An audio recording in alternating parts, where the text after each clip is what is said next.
Então, é nesse momento que você tem que fazer as contas, olha, será que eu posso fazer dessa forma ou será que eu faço diferente? Então, você tem que fazer conta para saber o que vale a pena. Esse aluno com contratação full, se você não colocar toda essa cadeia de produto e serviço no contrato, ele vai, em determinada fatia dessa prestação de serviço, ser mais caro porque você não vai usufruir da dedução de 60%.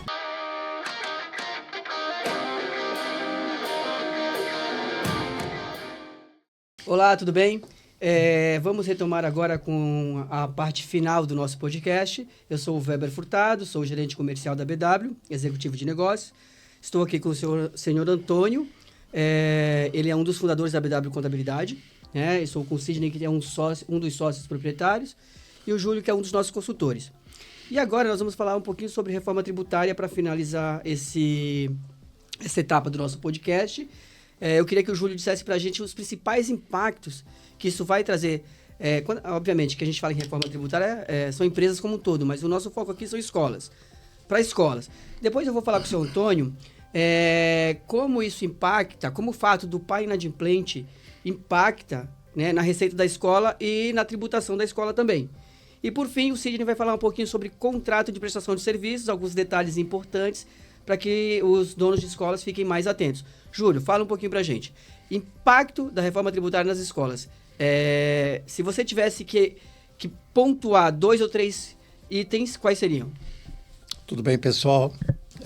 Dando continuidade, meu nome é Júlio Aranha, sou consultor e palestrante da BW Contabilidade, e a gente vai falar de um item aqui muito importante que nós vimos aí no cenário de noticiário esses meses todos, né?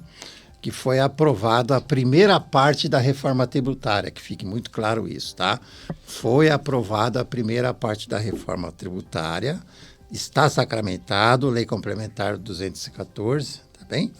E por que a escola ela foi beneficiada neste momento, nessa primeira parte? A gente sabe que tem diversos segmentos da economia que são essenciais para a sociedade, né? Então, nós temos o segmento de saúde, transporte coletivo, alguns outros segmentos, e a escola, após muitas brigas e negociações, o segmento educacional privado, ele foi considerado como um item essencial para a sociedade.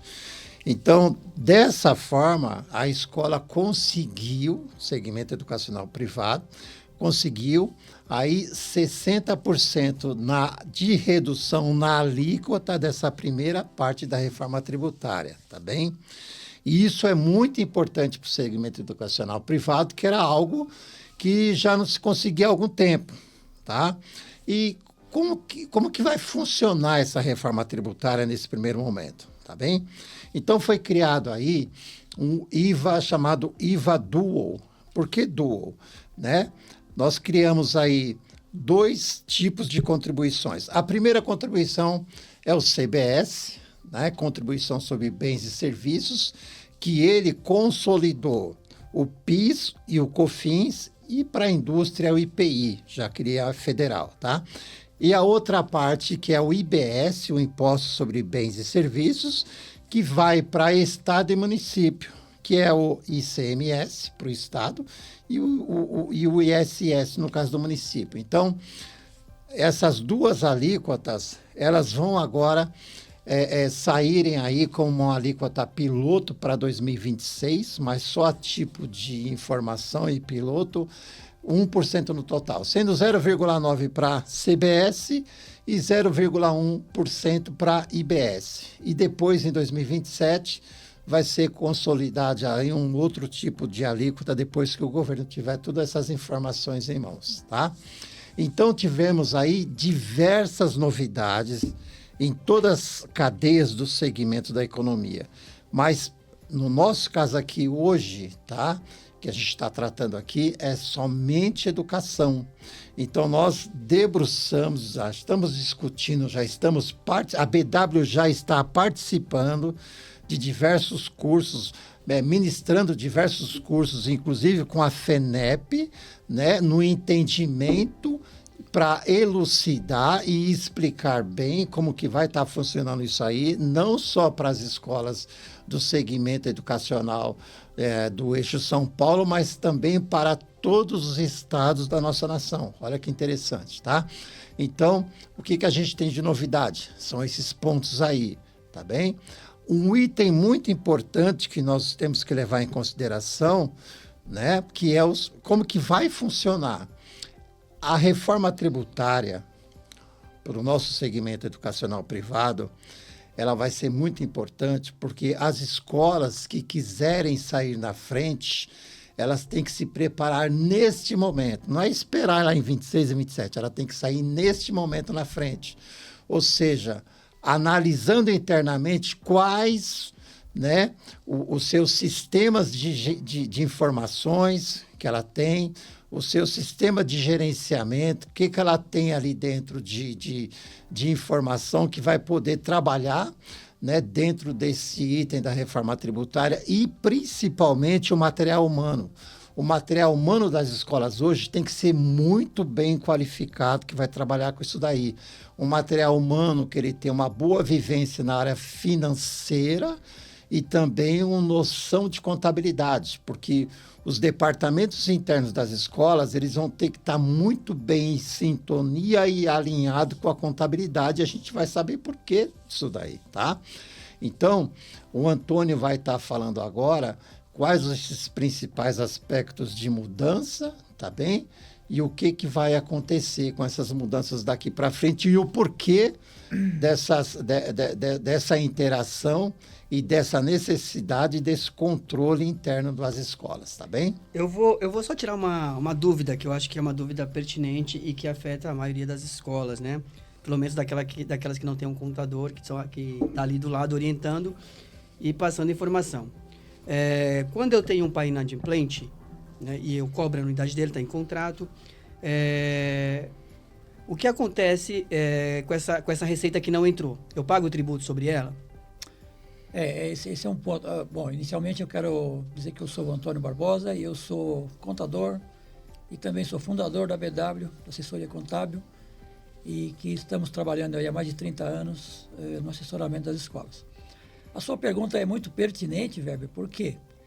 Porque a gente sabe que as escolas, elas, de uma forma geral, não todas, mas uma boa quantidade delas, trabalha mensalmente e até anualmente com um nível de inadimplência bem significativo às vezes, né?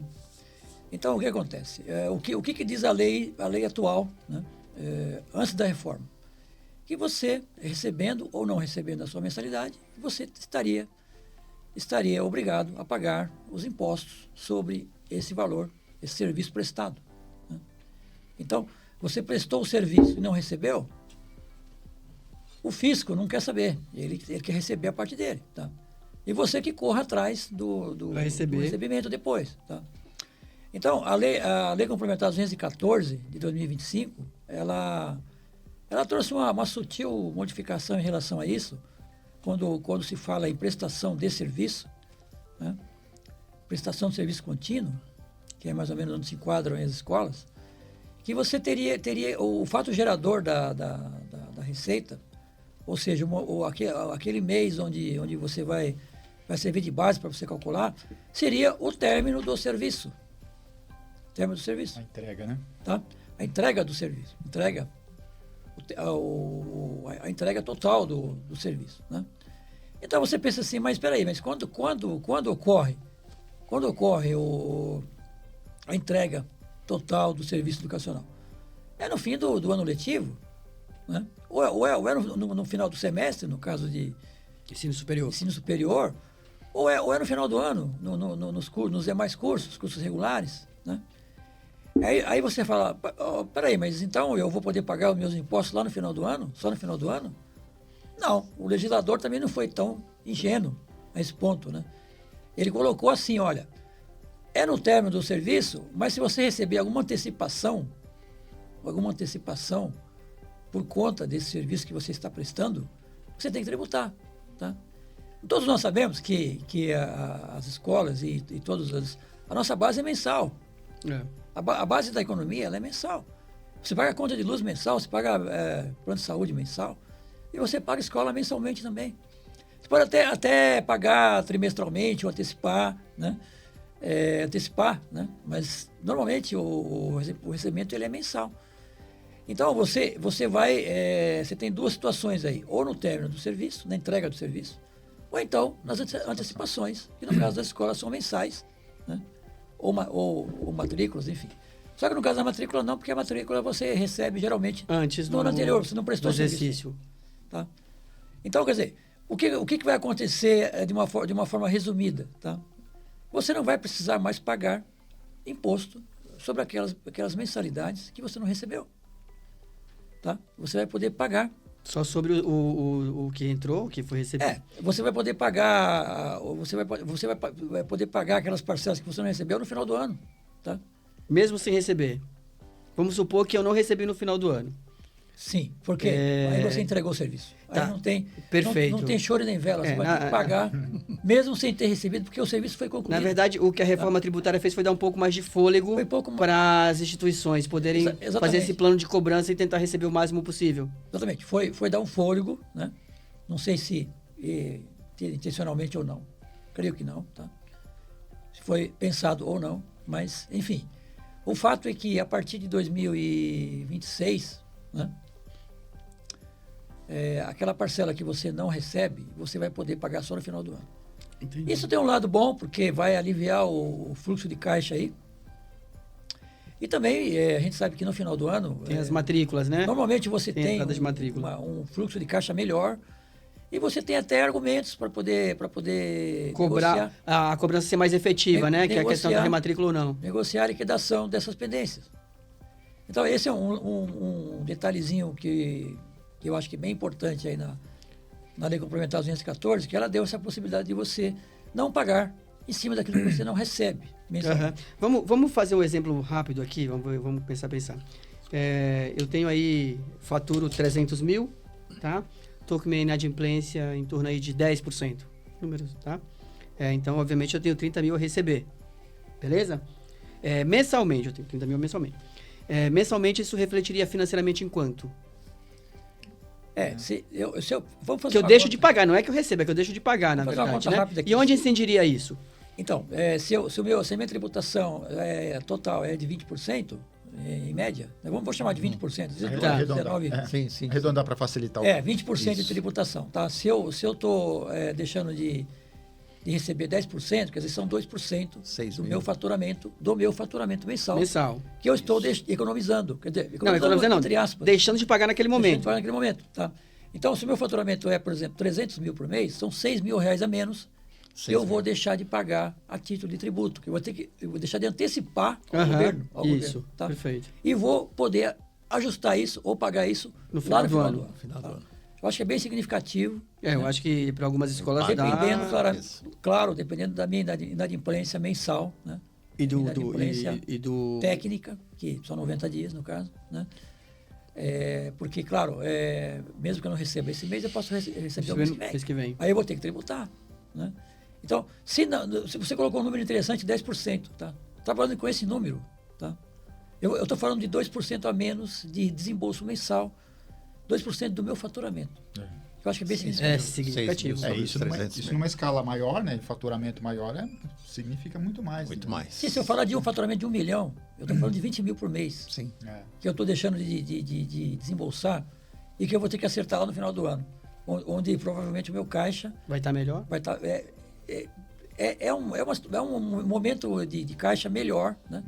Dependendo da estrutura, claro, não é 100% assim, mas uma parte das escolas eu acredito que seja dessa forma, tá? Que você tem um fôlego financeiro maior no final do ano. É isso mesmo, com as matrículas, material didático, aí entra uma série de situações, né? Bom, Sidney, vamos lá para as considerações finais, né? E a gente fala de contrato, que normalmente é um documento que as pessoas relegam e que não dão a devida atenção. Eu falei sobre rescisão, sobre inúmeras possibilidades de como a escola poderia se proteger utilizando o contrato, né? Agora eu queria entender o seguinte, alguns contratos pecam na execução, mas não só como a escola pode se proteger, né? Mas principalmente isso. Como ela pode se proteger principalmente dos pais, né? Que têm uma má intenção, né?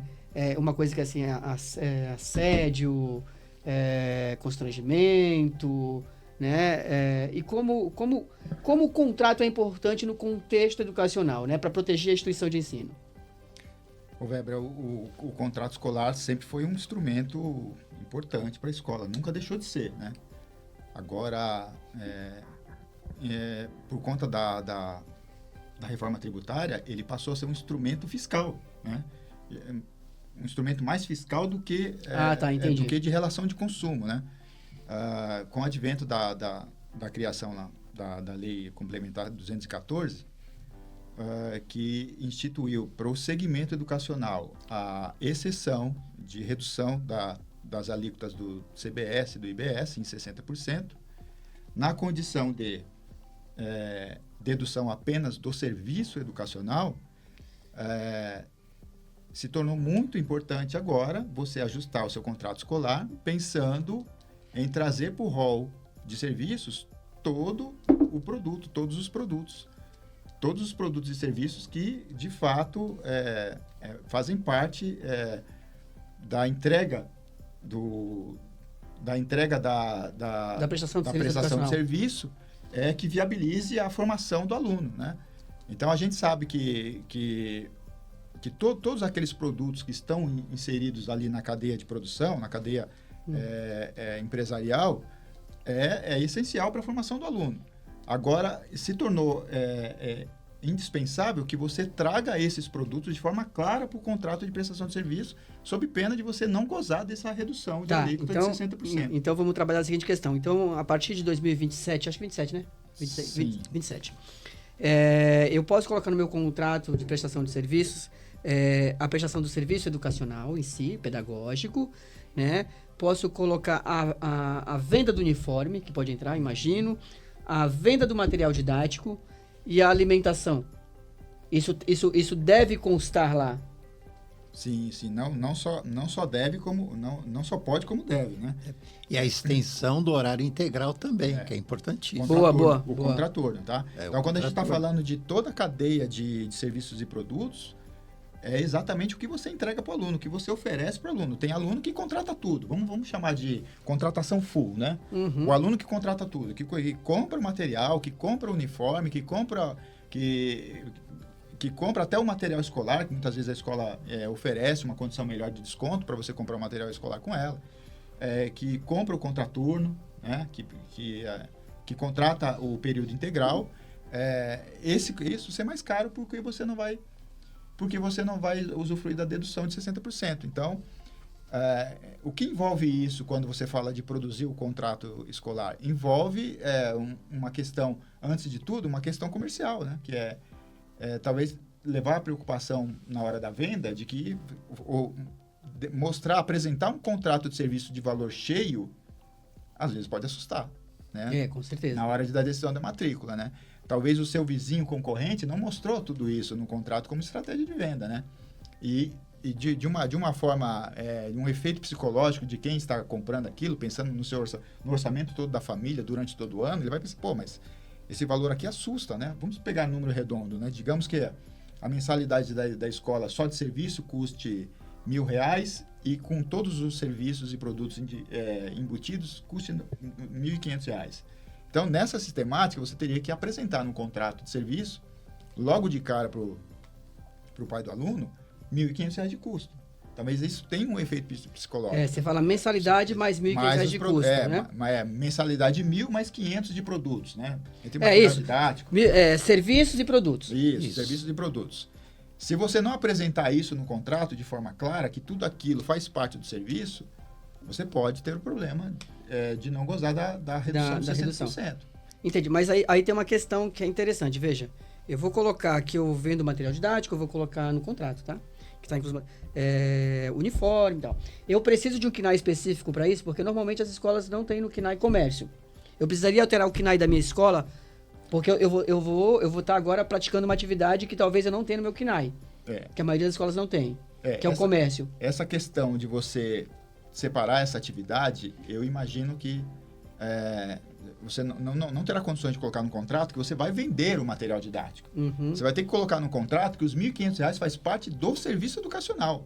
isso que dentro dos R$ 1.500 está embutido material didático, uniforme, tudo que ele contratar. Ah, entendi. Porque se você destacar como outros produtos que não serviços educacionais, vale lembrar que existe, que a lei complementar trouxe uma tabela baseada na lei das diretrizes básicas da educação. LDB, né? A LDB. Já trouxe elencado a previsão das atividades que são elegíveis para a formação do aluno. Então, qualquer outro produto que você indique no contrato que não esteja dentro daquele rol de atividades, ele não vai se beneficiar da redução. Então, a mudança a forma como você vende o seu produto educacional vai ter que ser diferente. Sim. Vai ter que ser diferente. Você vai ter que convencer o pai do aluno que dentro daqueles R$ 1.500 existe um pacote de serviço educacional essencial para ele, que não pode ser separado. Que não dá para vender separado, não tem a opção de escolher separadamente. Entendi. Tá? Aí, para o fisco, na verdade, Weber, será só serviço educacional. não, sim. Aí a gente imagina o seguinte, vamos lá. Você está vendendo só serviço Só educacional. serviço educacional. Você tá vendendo transporte, material.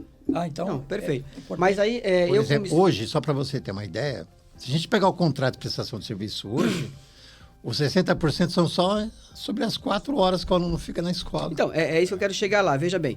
Então, eu fui lá, vou comprar, né? Entrou no meu estoque aqui, agora uma coisa mais começar. 300 mil de material didático. Entrou no meu estoque. Como eu contabilizo isso, se eu não vendi? Aliás, Custo. não, então, é isso que é importante as escolas saberem. Material de consumo. Então, pode ser. Entregar para o aluno. É isso que as escolas têm que Vai saber, entregar porque pra assim, aluno. muda realmente a configuração da venda, né? De um ano para o outro. Aí te pergunto, vamos lá. Impacto financeiro nisso, né? Então a gente está falando que agora mudou, a escola precisa aderir, as escolas do Simples, né? Escola fora do Fora do Simples, perdão. Isso. Precisa aderir. Numa escola de 300 mil reais, com uma mensalidade, aliás, uma escola com mensalidade aí, tudo, englobado, tá? De 4 mil reais. Qual que é o benefício individual para a escola? Agora, no ano de 2026, o impacto não vai ser grande, não vai ter nenhum impacto, porque vai ter o 0,9%, mas a alíquota piloto. vai ser deduzido Não, do perfeito. PIS e do COFINS. Mas é para que a escola tenha isso em mente já para 27. Em 2027, assim, falando em alíquota global, há uma ideia de que se aumente o custo em 4%, né? Se a gente pegar a soma total. A nossa conversa do primeiro bloco foi falar de uma tributação lucral de aproximadamente 19%, né? Há uma previsão de que com essas mudanças, talvez isso aumente 4 pontos, né? Chega a 22, a 23. Mas tudo isso vai depender da estrutura, da contabilidade, né? O que ele vai se apropriar de crédito, né? Uhum. Sim. Agora, mais do que nunca, vai ser fundamental a escrituração pontual, né? E bem feita por uma contabilidade em tempo séria. real, né? Isso. Mas, assim, de modo gerais, é possível que se sinta um aumento na carga entre 3% e 4%. O que é interessante frisar é o seguinte: a tributação que você paga hoje, que é sobre a receita, o CBS e o IBS, por exemplo, que vai ser calculado sobre a sua venda, sobre a sua receita, ele está estipulado ali. Só que você vai ter que fazer uma conta de compensação. Imagina a ICMS hoje para as empresas que são comerciais. Quando ela vende, ela destaca ICMS. Quando ela compra, ela se acredita do ICMS. E aí ela vai fazer qual que foi o valor líquido entre o que eu vendi, o que eu comprei, qual é o saldo que eu vou estar pagando. Escola vai ser a mesma coisa para a ótica de CBS e IBS, você está entendendo? Uhum. O que acontece hoje para as escolas que são lucro real, para 2027 para frente? Por isso que a gente comentou o seguinte, que o sistema financeiro da escola, o sistema de gestão da escola, tem que estar muito bem organizado, muito bem em sintonia com a contabilidade. O profissional também dessa escola, com o profissional da contabilidade, porque tudo que ele comprar na escola, você imagina o seguinte, hoje se a escola faz diversas compras hoje, ela não tem o cuidado de pegar a nota fiscal, nesse momento ela vai ter que pegar a nota fiscal de tudo, porque ela vai se creditar desse CBS e desse IBS, tudo que ela fizer na escola, ela vai se creditar. Comprei material didático, comprei produto de limpeza, comprei alguma coisa lá, o governo está me fornecendo energia elétrica. Então, ou seja, eu vou me creditar disso daí tudo. Eu tenho que fazer... Por que eu tenho que me acreditar? Porque eu tenho que fazer a compensação do meu IBS e CBS que eu fiz na venda. Ou seja, num determinado momento, a contabilidade tem que ser em tempo real. Imagina o sistema que tem que ser do tamanho da escola. Não importa, dependendo do porte da escola, ela tem que estar assim. Vai chegar um momento e fala assim, olha, hoje é o dia de pagar o IBS ou o CBS. Dia 10, não está estipulado o dia ainda, mas eu calculo que seja dia 30 do mês seguinte para dar tempo. Essa guia tem que sair certinho.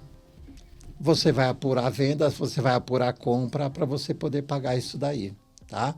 Então, é nesse momento que você tem que fazer as contas. Olha, será que eu posso fazer dessa forma ou será que eu faço diferente? Então, você tem que fazer conta para saber o que vale a pena. Mas uma coisa que é certo, é você ter que ter um sistema muito bom, pessoal capacitado bom, e uma contabilidade excelente, né? Porque agora para poder fazer isso em tempo real. A gente entrou realmente na era da contabilidade em tempo real, né? Eu diria para você, Weber, que essa questão da tributação, se vai aumentar ou não, né? A gente, eu acho que vai depender muito da estrutura de custo de cada escola, né? E também das opções que ele vai ter para comprar, para comprar bens e serviços, tá? De uma forma mais racional, tá? Sabendo se esse fornecedor ele vai gerar crédito ou não, tá certo? Ok. Tá?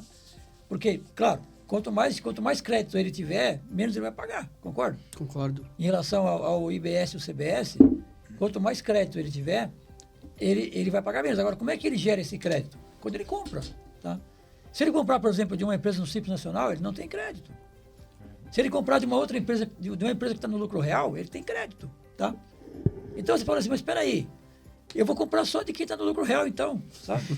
Não é? Espera aí, mas então, se o meu fornecedor está no Simples Nacional, eu vou dizer para ele, olha, vem cá, você precisa me dar um desconto. Aí você tem poder de barganha, né? Você não tem apropriação. Senão eu vou comprar seu concorrente, porque o cara está no lucro real. Se o preço é o mesmo, tá? Se eu compro uma lâmpada por R$10, tá? E o preço é R$10 de quem está no Simples Nacional e quem não está, eu tenho que optar por quem está no Simples Nacional. Eu tenho que optar por quem está fora do Simples Nacional. Não está porque eu vou me apropriar de crédito. Eu tenho que optar por quem está no lucro real, ou no lucro presumido, que está fora do Simples, tá? Para poder me aproveitar desse crédito. Então, aí a gente está... Você imagina o seguinte, olha só que interessante. Vamos supor que a empresa que está vendendo, ela fala assim, eu não vou falar que eu estou no Simples, eu vou falar que eu estou no real. Ele vai estar omitindo uma informação que quando o financeiro pegar a nota dele, que jogar o CNPJ dele... Tentar obter o crédito... O próprio sistema hoje vai estar informando, esse não é possível você obter crédito, porque essa empresa está no Simples Nacional. Você imagina isso? Eu imagino, Weber, que não só as escolas, mas todas as empresas, elas vão ter que fazer um trabalho com as pessoas que contratam esse tipo de serviço e compram as mercadorias, tá? Junto com os seus contadores, com os seus tributaristas e tal, para explicar isso, sabe? O comprador tem que saber, o comprador, no caso, às vezes é o dono mesmo que compra, né? Saber que tem essa diferença, tá? Quando eu compro de uma empresa fora do Simples Nacional, eu tenho crédito, tá? Independente do seu regime. Não. É isso que a gente tem que bater aqui. O seu regime é lucro real. Nós estamos falando aqui, Weber, lucro real, compra de presumido e real para obter os créditos. Beleza. É isso. Para o Simples isso não tem um impacto direto. Se a tua escola está no Simples Nacional, não tem impacto. Não há preocupação. Então, exatamente. Para o Simples Nacional não tem impacto direto. Mas para quem está no real e no presumido, isso impacta diretamente. Não é que não tem, até tem, tá? Porque então é bom falar isso. Porque o seu fornecedor, ele não sabe se você está no real ou está no Simples Nacional. Você pode questionar, olha, a sua empresa é uma empresa que está no Simples Nacional ou não? Perguntando para o seu fornecedor. Se ele falar, olha, eu estou no Simples Nacional, tá? Então eu acho que você tem que negociar um preço melhor. Minimamente, isso. Porque aí você pode argumentar, olha, então eu vou comprar de uma empresa, vou ter crédito, mesmo não estando no regime, né? Na verdade, é uma estratégia de negociação, né? Eu acho que toda aquisição, o bom comprador, velho, é aquele que compra, sabe comprar, né? Que sabe negociar Para ficar claro, né, a reforma tributária, nesse primeiro momento, A gente tem que falar nesse primeiro momento, que a gente não sabe o que pode acontecer daqui a 2 anos. Não teve alteração nenhuma Isso é legal, Júlio. para regime do Simples Nacional e para associações sem fins lucrativos, tanto Perfeito. com SEBAS ou não, tá? Não mexeu. A associação continua como está, tá? O Júlio, só uma pontuação. A associação vai ser extinta o PIS sobre fogo. Só o PIS sobre 1%, fogo, que é 1%. Acabou. Em Isso não princípio, vai a lei prevê a extinção do PIS e da COFINS em 2027. Então, imagina-se que o PIS-Folha também vai ser extinto. Isso vai ser extinto, isso. Aí você fala, mas como é que os funcionários das associações, né, quem trabalha, vai receber a sua cota do PIS? Né? O fundo vai garantir isso? Não se É sabe. provável. Não se sabe. Tá? Pode ser que seja criada uma contribuição para isso. Tá? Pode ser. Nada é impossível. Tá? Esse ponto da complexidade de cadeia de fornecimento para a geração de crédito, ele vai ter que ser observado antes da tomada de decisão de mudar o contrato escolar. Por quê? Uma vez mudado o contrato escolar, feito a assinatura com os pais, de que você está dizendo que aqueles R$ 1.500 é serviço, não tem mais volta. Só te resta agora correr atrás de créditos para... Cumprir o ano seguinte. Então, o mantenedor precisa ficar atento a isso. Se ele enxerga que não há condições de estudar essa cadeia de fornecimentos, de fornecedores e geração de créditos, nem embarque nessa de mudar o contrato escolar, porque não tem mais volta. Olha que interessante. Nós falamos sobre reforma tributária e societária. Nesse momento, as escolas, como entra em 2027, a gente já está aí. As escolas têm que pegar a sua estrutura interna e falar o seguinte: bom, eu estou no lucro real, eu preciso fazer um estudo para ver se compensa se eu abraçar tudo ou não. Então, o que ela tem que fazer? Ela tem que fazer um diagnóstico tributário, um estudo tributário.